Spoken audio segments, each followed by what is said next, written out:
Hi, this is The Greatest Story Ever Played. I'm Dan. I'm Jordan. And today we're going to be talking about the fourth episode of The Wolf Among Us called In Sheep's Clothing. Sweet. So jumping right in. The description is, has the wolf met his match? Beaten and bloody, Bigby is confronted by the realization that a society built on secrets is ripe for exploitation, and that the disenfranchised of Fabletown may see his prey not as the cause of their problems, but as their solution. Constantly caught between the rules and doing the right thing, Bigby must tread a path fraught with danger in this penultimate episode of The Wolf Among Us. So the episode starts off in Bigby's apartment, and he's having this nightmare of Bloody Mary killing him, which was scary, most certainly. He wakes up, and Dr. Swinehart is operating on him and pulling bullets out and pulling silver out from the silver bullet that Mary shot him with at the end of that last episode. And he tells Bigby that one more silver bullet and you will die. Mm-hmm. So his mortality. Yeah, or near his heart. One more bullet near his heart. One more bullet near his heart. But he kind of was like, regular bullets are kind of fine. Yeah, he's like, yeah. Just kind of awesome. Yeah. Man, this part too, his arms, literally, his bone's broken in half. His arms are kind of flopping around, and you have to, reset it.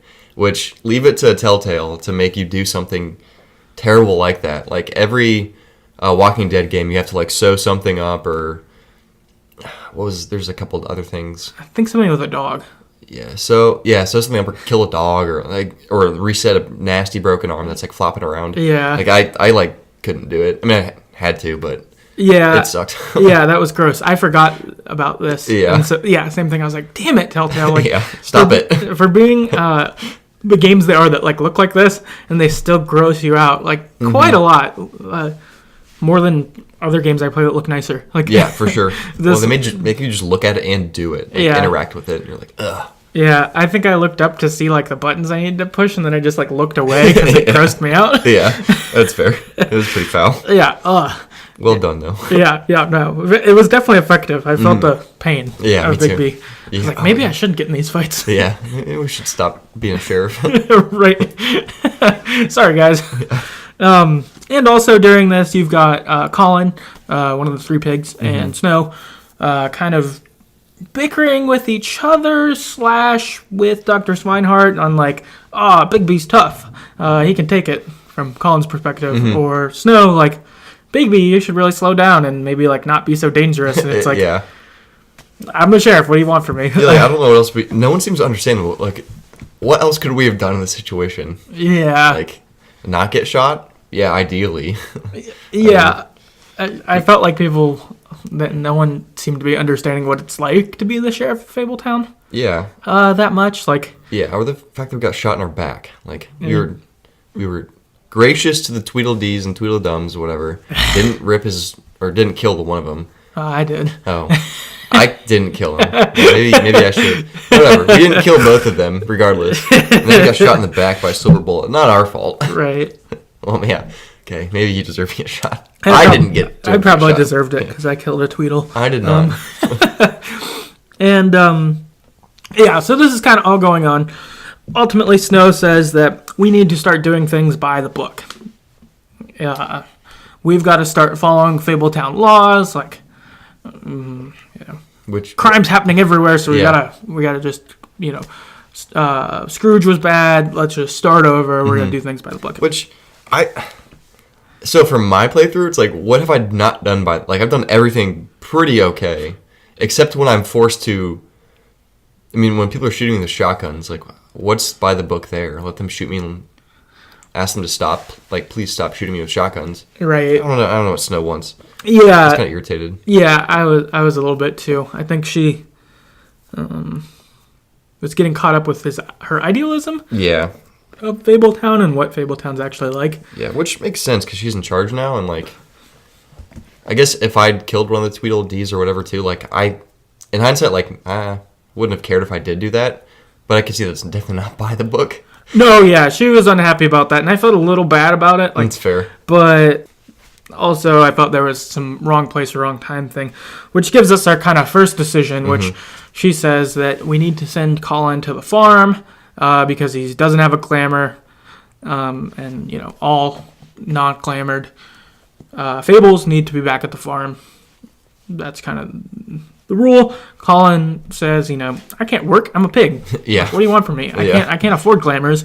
And as you know from the previous couple episodes, glamours are expensive. Like, come on, kind of thing. And he's also like, I'm a pig. Like, I blend in Fabletown, and I belong sort of. Like, I'm not a mystical creature or something. Something that doesn't exist. Literally a talking pig. Yeah, I'm just a pig, and I don't have to talk or whatever. So this is our first choice, and it looks like neither of us sent Colin to the farm. Nope. Which 85% of people were on team not send Colin. 15% of people did send Colin, though, to the farm. Evil. Which, I guess, if Colin's kind of annoying, except in this interaction, he was, definitely supportive of us. Yeah. But I could see why you have to send him if you're trying to play, the actual cop by the books role. Yeah, I think if you're being straight up by the books kind of person. Yeah, for me, I guess we mentioned it briefly, but I thought Snow was kind of wrong place, wrong time. We've got, crime that could potentially take over Fabletown, and also you have people who are doing small crimes, like not wearing glamours. To me, that seemed like that's I don't know, writing parking tickets when there's shootouts also going on. It's let's not even worry about that now. We can get there. There could be a time and a place for that. But that doesn't seem even smart at all. Yeah, I felt the same. It's this is one, we almost just gotten killed, and now you're asking us in front of Colin to send him back to the farm. It just, the whole thing, seemed out of place. Let's deal with the crime syndicate that's murdering people, and then we'll deal with the pig who's not hurting anyone, that's not following a specific rule. It just didn't make sense. Yeah. So no farm for Colin. Yeah, no farm for Colin. Chris on Twitter wrote in, and he said, I kept him with Bigby. Yep. We got Nikki on Twitter said I let him stay with Bigby as well. And Yvonne on Twitter said, nope, didn't send him to the farm. So looks like all the listeners are in a pretty similar spot to us. Don't want to send Colin to the farm. Yep. After this, we head to Bigby's office because Narissa is there to meet us, and she's trying to give us some information. Yeah. And you talk with her cryptically for a little while. You could go the flirt route, it seemed like. I didn't go that route, but it seemed like you could. Yeah. The way they're having it. Just because the way I've played it seems like Bigby would go with Snow if he was going to go with anyone. But, you talk kind of cryptically with her. She tries to give you information, and you kind of recognize there's an impasse. And your next, decision comes up, but it's less obvious it's a decision. Yeah, it's not not a real one. But anyway, yeah. So you can, try to remove Narissa's ribbon that's, around her neck. So it looks like neither Dan nor I did that. So 64% of people did not try to. And then 36% tried to remove it. And my thought on this was, honestly, I played it before, so I knew kind of what the ribbon does. Right. So I was I'm not even going to touch it. Don't want to spoil what happens, but it was it seemed just bad all around, just avoid the ribbon. Yeah. She seemed, you wouldn't want to do that. But she freaks out. Yeah. That seemed pretty invasive anyway. Yeah. I'm not sure that, yeah. There's a scenario where I'd go for that anyway. It doesn't, that seems pretty close to get to someone who's trying to give you info. Yeah, because at that point he'd recognize, okay, there's some magic keeping you from answering my questions. Oh, and it might be the ribbon. But then to go to, I'm going to just rip it off your face or your neck, it's yeah. It seems kind of stupid. Yeah, it seems like maybe even what Bigby would do. I don't know. Bigby's kind of rash sometimes. Yeah, rash. But I would think, if anything, there should have been an ask to remove it or something. And she could have freaked out. If there was a third option, don't do anything, ask to remove it, she freaks out, or you try to and she freaks out. Something like that. That seems like that would have been maybe. Yeah. Well, I know if you try to, she freaks out. Right. Because I think we tried. Yeah, maybe. I don't remember either, to be honest. Yeah, it's been a while. It's been a couple years. Yeah. Yeah. Yeah, that's the decision. Nikki on Twitter, though, she says, I didn't. I was really scared that something bad would happen. Chris on Twitter says, I think I almost did.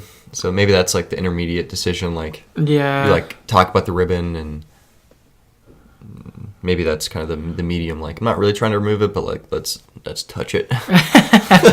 Yeah, maybe. Vaughn on Twitter. Me, 5 minutes ago. I'm not sure. I'll just watch the scene on YouTube. Me now. No, I didn't. So, Nice. I wish I would have went back and watched it, but I imagine she's very, very upset. As she should be, probably. If yeah, seems bad. Yeah. Yeah, All around. Yes. While this is going on, you get a call to go to Beauty and Beast apartment to go talk to them. When you're talking to them, Beast is standoffish at first. Yeah. Because you fought him.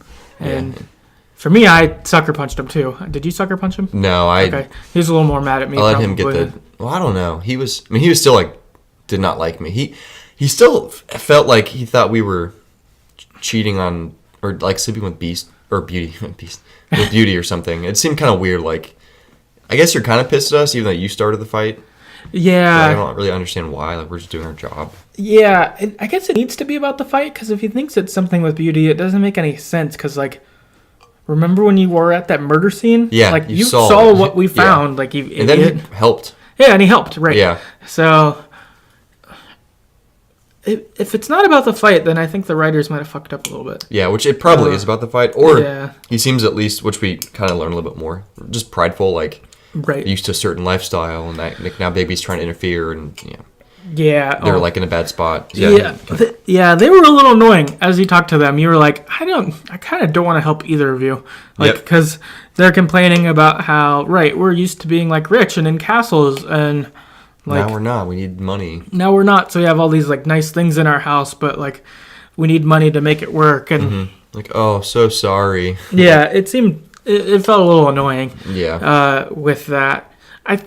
One thing I did think it did help teach, though, is that, like, it seemed like working in Fabletown is really hard. Like, even these people who live in the apartments like us, which seem to be kind of where the rich people live, that there can still be hard up for jobs. I don't know. That was noteworthy in Fabletown of what it's like. It's not people like Gren who can't get jobs only, but even people like Beauty and Beast. Which the thing I don't understand is, like, I wonder if they're not allowed to work outside Fabletown things, because Beauty and Beast both, I mean, they look normal. Like, they don't need glamours. They're just, especially Beauty. I mean, she's technically a Fable, but she's just a lady. You know, a beautiful lady. Like, why could you not just learn accounting and go get an accounting job?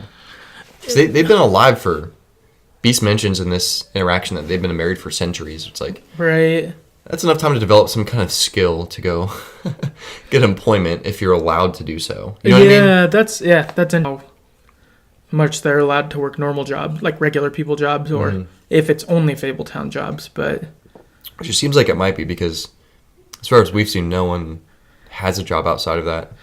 Well, and I guess if you can only have a Fabletown job, except Toad, maybe he has a taxi. Oh yeah, but he might just drive Fabletown people around. I doubt it though. Yeah, it seems like that would be dumb.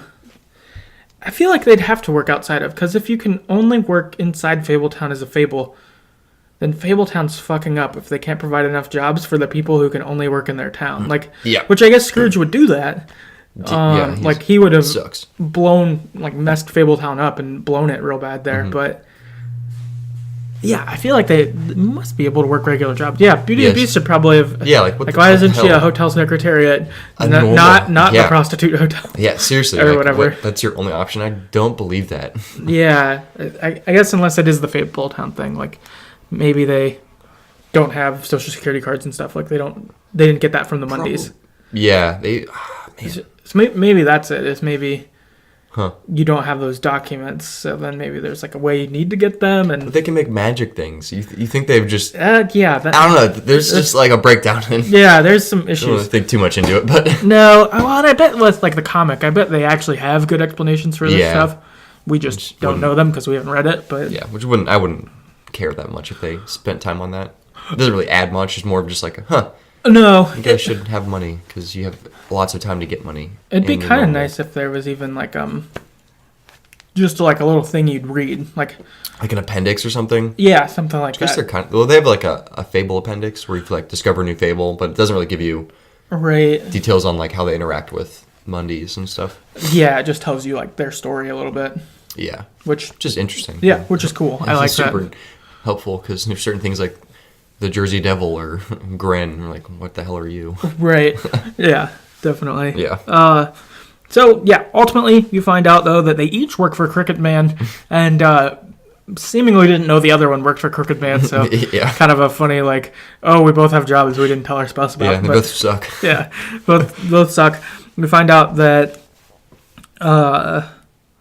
they each work for them, that Beast is working in a meat shop for Crooked Man, delivering packages, and then Yeah. Beauty was just working at the hotel. Yeah, she just works at the prostitute hotel. At the front desk there. Yeah. But she also knew about a pawn shop Where she got her loan. where she got her loan to be able to buy something they had or something like Yeah, that. or pay rent or Yeah, who knows. something like that. So you get your next option is to choose which one of Crooked Man's operations do you want to go check out first. Do you want to go to the Cut Above, which is the meat shop, or do you want to go to the Lucky Pawn, which is the pawn shop?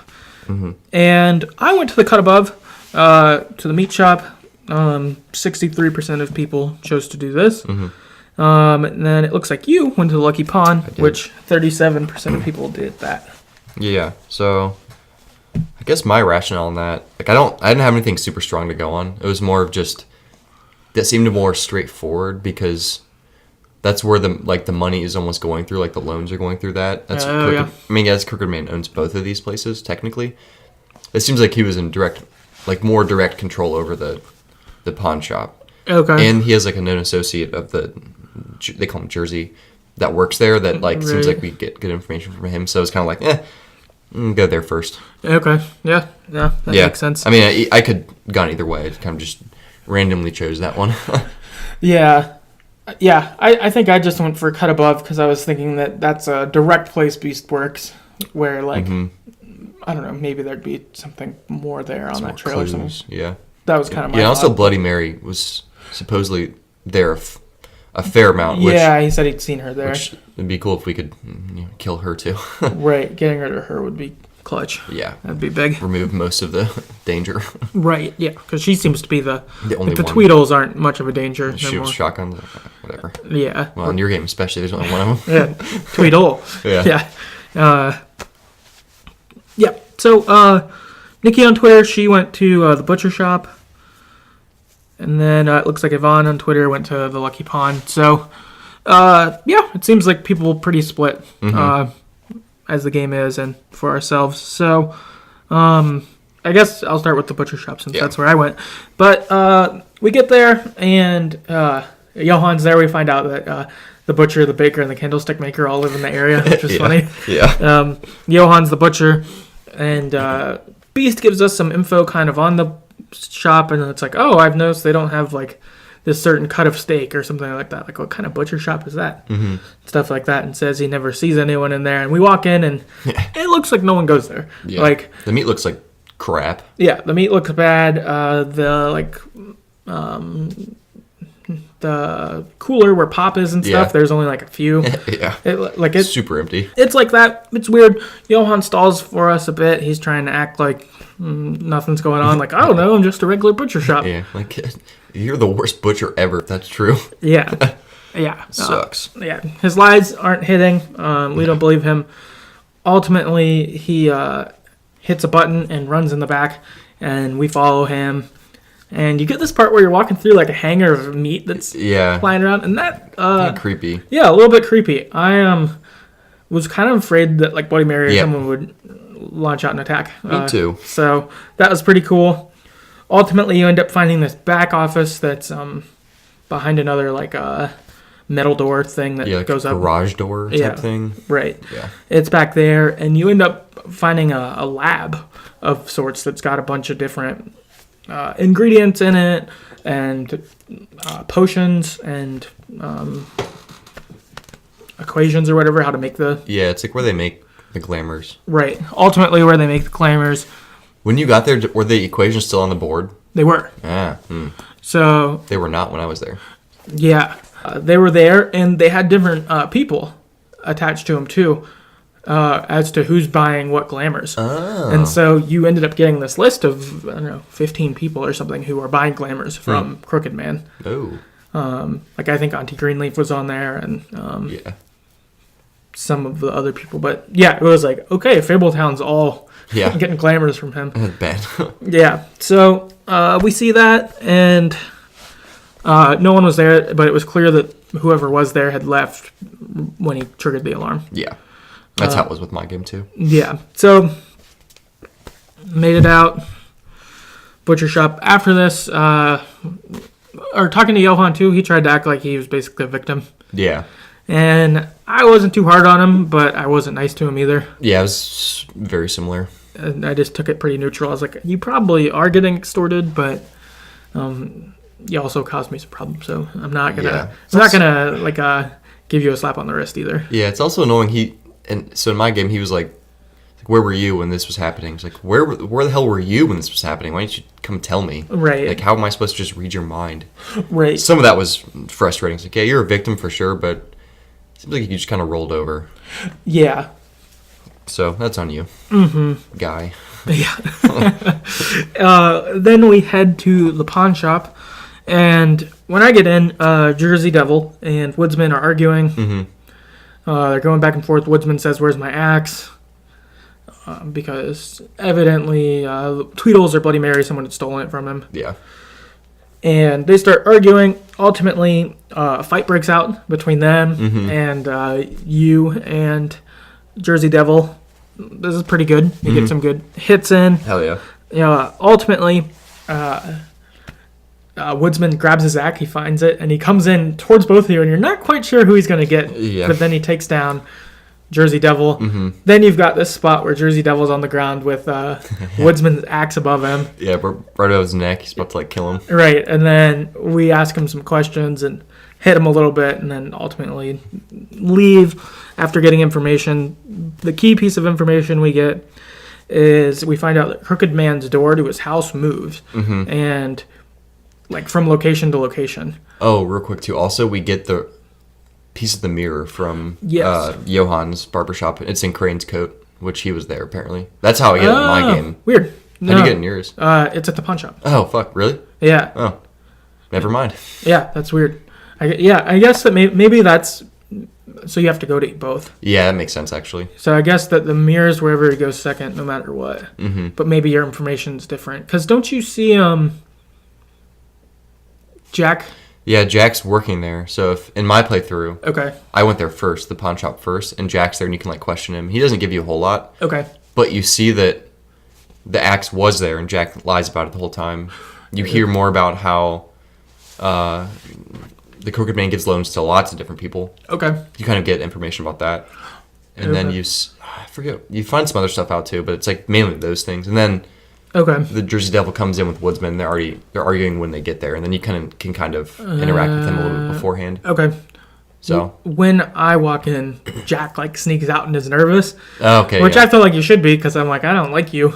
Yeah. I've wanted to fight you twice now at this point. So keep him in there when we're there. Okay. Well, I guess when I was there, you keep him there and talk to him, and he's kind of helpful, but he seems like he would be more helpful, but he's more afraid that Jersey Devil he's gonna fucking get killed or something, which makes sense because you see what the Jersey Devil looks like. Yeah, right. Yeah, he's fair to be afraid of. Yeah. And his glamoured version is kind of scary looking anyway. Yep. He looks like a scary pawn shop guy. Yeah, he does. Which is absolutely awesome. Yeah. Yep. So we find out Crooked Man's door moves, though it's not in the same place every time, and we get the piece of the mirror. Next, we head back to Crane's office, and Bluebeard and Toad are arguing with Snow when we get back. And they're both kind of complaining about different things. It was fairly annoying. Yeah, they're always annoying. Well, mostly Bluebeard. Toad's got real problems. Yeah, they were super annoying. Ultimately, I tried to tell them both to fuck off. Basically, shut up. Yep. Stop bothering Snow. Stop bothering us. And then pass off the piece of the mirror to Buffkin to try to figure out the magic mirror. And then Snow asks you to talk to Toad, which kind of brings up our next decision. Mm-hmm. See, at this point, Snow is trying to get you to like basically tell Toad he has to go to the farm. So you can choose to do that or not. So it looks like 73% of people chose to not tell Toad that. They didn't send him to the farm, so both of us did that. Yeah. So 27% sent Toad to the farm. So, I mean, what was your thought process on not sending him? I think, again, wrong place, Snow. Mm-hmm. But even more finding out, like Johan's also being extorted, and here's all these other people who have glamour. Like Fabletown's in way bigger trouble than Glamour. So, like, you're really at a spot where Crooked Man could and maybe should be mayor in a sense, like a Godfather type situation where it's like he takes care of everyone way better than Fabletown government does. At this point, yes. And like he's wrong, and we shouldn't let him do that. But we're not going to win the support of the public by jailing them or sending them to the farm, things like that. So I think Crooked Man is actually at this point I'm like, man, he's played this really well. Like regular people like Beauty and Beast would be like, yeah, sure, fine, Crooked Man, we're in, or Johan or Toad or whatever. Like, especially if like we're not supposed to throw down. Like, it seems like it could be pretty easy to be in a spot where we get killed and then Fabletown functions better because everything's authorized through Crooked Man, which is like, which would be that's a bad spot. He's a bad dude for sure. Yeah. But yeah, I feel like the biggest issue here is, well, not the biggest. One of the biggest issues here is like the glamour prices.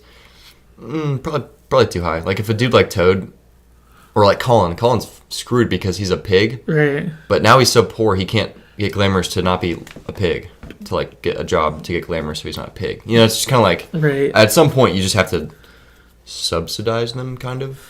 Yeah, which something. Seems like if Crooked Man was out of the way, there would be more glamours because then witches or whoever that's working for him could be working for the government or whatever you'd call it, Fabletown mayor. Like we made Auntie Greenleaf. Yeah, it's like that seems like a good solution, or just make him free somehow and somehow.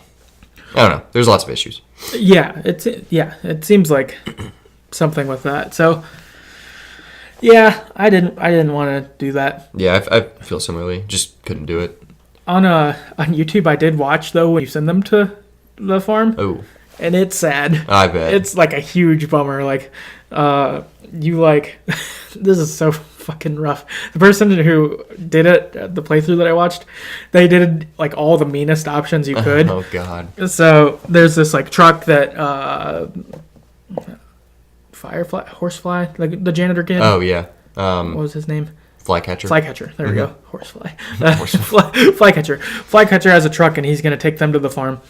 And in the back of the truck is Toad and Toad Jr. Oh, God. And so you're talking to them, and Toad's kind of pissed at you, of course. And he's like, oh, thanks, Bigby. And you're like, whatever. And you, like, smoke at him. Mm-hmm. And then Toad Jr. has, like, a little thing. And he's like, hey, could you give this to Snow? And then you say no. Oh. You're like, nope, sorry, TJ. Oh, God. Yeah. And then you go and talk to Colin, and Colin tries to, like, shame you. And you're like, well, fuck you. And then Colin's like, could I have a smoke? And you're like, nope. You just walk. You like, this person just did all the means. I could never do that. I could never do it, and watching it hurt. Like, yeah, I was like, fair. I'm like, I'm not even participating in this, but it hurts observing it. Yeah. Yeah, I was like, oh my god, this person's heartless. Which I'm sure they're just doing it to do all the things, but and I'm glad I benefited from it. But I was like, oh my god, this is awful. I feel bad. Terrible. Yeah. So yeah, fuck sending people to the farm right now. Someday, sure, if we have to, but we can't fix other things. Yeah. Yeah, not a big deal. Right. Yvonne on Twitter said, yes, I did send him to the farm. I regretted it almost immediately. Yeah, fair. Yeah. Sounds like it was bad. Yeah. Nikki on Twitter says, no, I felt kind of sorry for him. Those damn glamours are expensive, and his family is huge-ish. It's not his fault that he can't hide as a human-looking being. What the fuck? Yeah, I kind of agree. Like, Bigby's got it pretty easy. He's like some kind of werewolf-looking, can control himself, like, as far as how he looks. And then a lot of other glamours, or a lot of other fables, too. It's like, like Snow White or... Yeah, or any other princess. Just... Yeah, I guess if you're a prince or a princess... Just look normal. Like Beast, even. Like, he probably looks pretty normal. Yeah, I guess. Except when he gets angry. Yeah, when he. That's true. That'd be much harder to be the animals, like the ones. A pig or a frog. Right. Yep, it's not their fault. Yeah, that sucks. Yeah. Gotta lower the price of glamours. I agree. Or maybe, like, you know, I guess it seems like it should be part of your taxes or something. Like, if you live in Fabletown, whatever you do, then you get a year worth of glamour. And I guess if you don't use them right, like if you use them all too fast, or, you know, there could be things that could get you sent to the farm. But I guess that, like, you have to pay to rent to live somewhere, but then you also need to pay to... Yeah, it's kind of messed up. Yeah, it seems like they don't have a good system, which I guess since Scrooge was pocketing money, maybe there was a good system, and he made it not a good one because he was stealing. Yeah, he sucks. Yeah, he sucks. Throw him in the well. Yep, good choice. I'm going to do it. Yeah, I want to. After this, Buffkin ultimately fixes the magic mirror. And this was kind of cool. So the magic mirror, it wasn't just putting the actual like shard back where it goes, but you kind of had to coax him to talk again. Yeah. Because he was traumatized by the experience, which was cool. Makes sense. Yeah, I liked that it gave him more of a personality, that he wasn't just the object, the magic mirror, but you had that, which was pretty cool. And Buffkin was able to do it. And anything Buffkin could do, I'm down with, because I like him. Got some usefulness in him. Yeah, this weird drunk monkey. Yeah, fly. They can fly. Yeah, it's they can green. fly. Yeah. Yeah, from What Wizard are of you? Oz. Yeah. Yeah, but it's like... It's so great. Why do you exist? Yeah, it's so awesome. Yeah, I love Buffkin. Yeah, He's the best character. Yeah, he's the best. After this, we ask where Crane is, and we see Crane with Bloody Mary, and Bloody Mary is putting him in a taxi to go to the airport to fly to Paris. You are going to not say anything. You're going to lay low. We'll call you when you need you, but don't do anything, basically. Then Bloody Mary like tries to come through the mirror. And she like feels that you're watching her. Yeah, she can feel it, and she like comes through the mirror at you a little bit and like teases, and then leaves. Magic Mirror is fucked up by this, and we find out that, of course, they have a tough relationship, as Mary has done that all the time before, which again was cool lore to add. That people say in the mirror for Bloody Mary and she comes. So I thought that was really cool. I thought that was awesome. After this, we ask where Crooked Man's door is, and we see it in one location, then we see it move to the next one, which is cool. It's under a bridge in Central Park, I think. Yeah. And we run off to get there, and we walk in the door, and Tiny Tim is there to take us in. Yep. And you have the option to be mean to Tiny Tim or not. I was not. Yeah, I was nice to him, or at least average.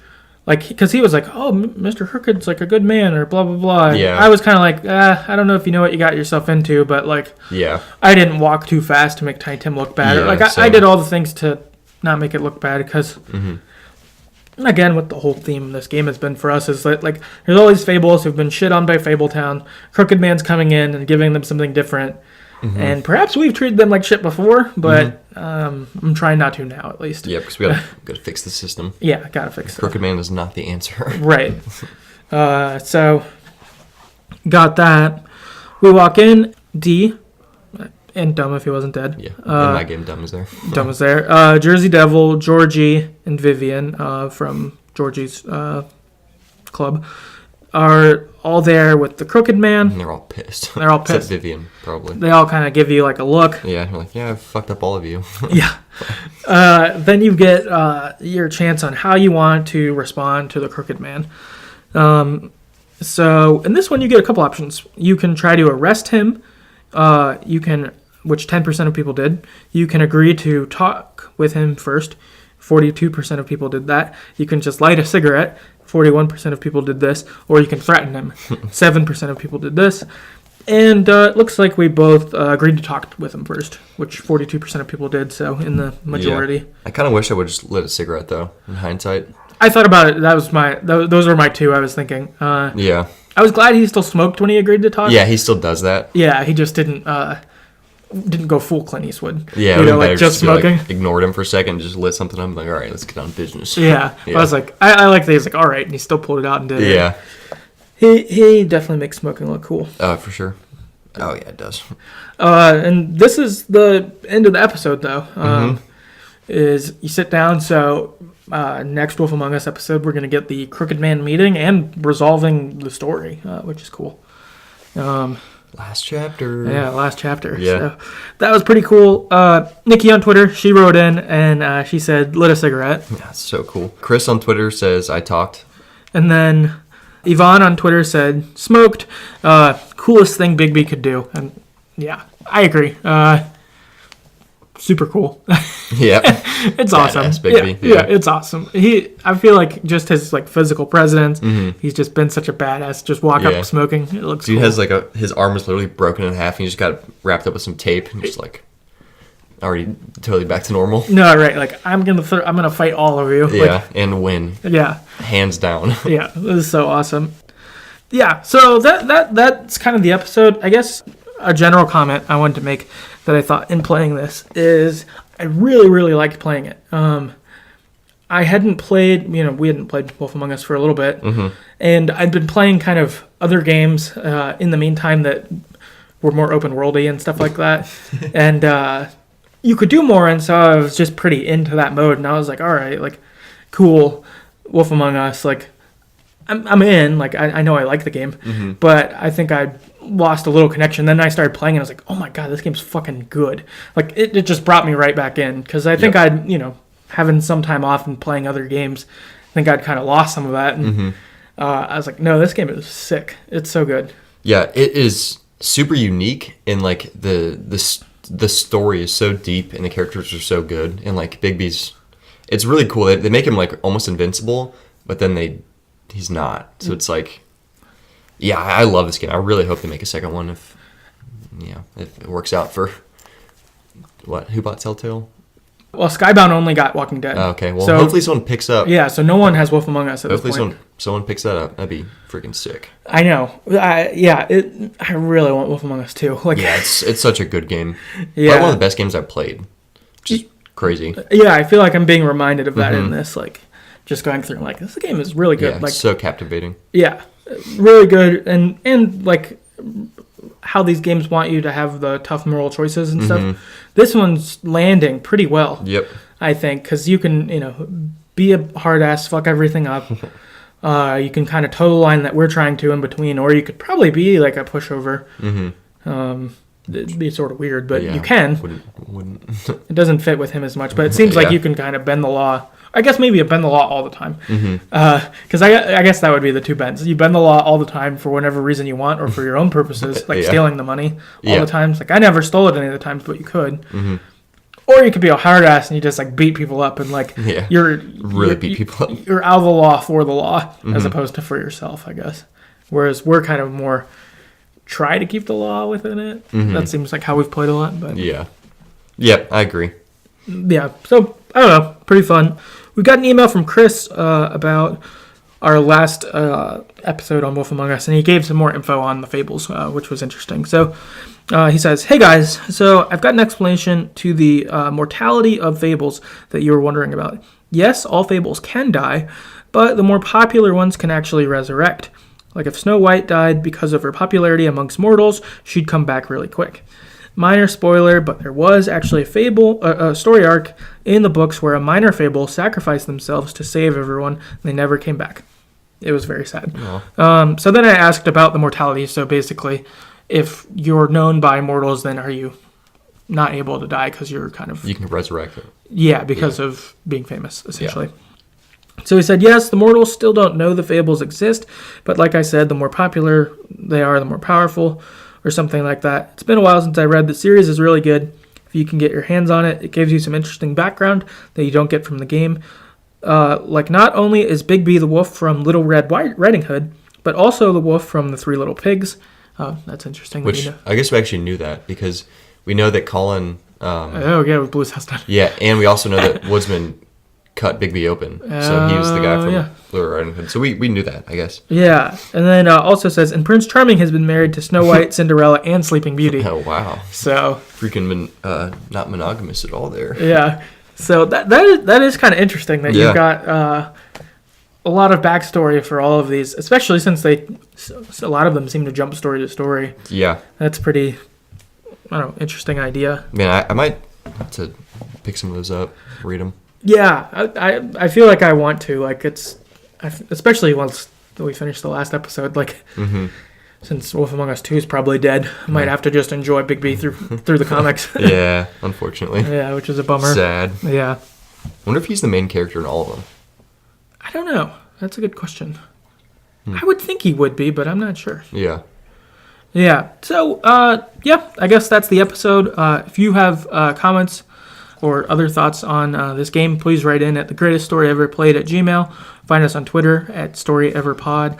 And please rate and review us on iTunes or wherever you get your podcast. Please let people know about it, and hopefully we can get more people who are into story games together dialoguing about them. Yeah. So, we'll see you next time. Later.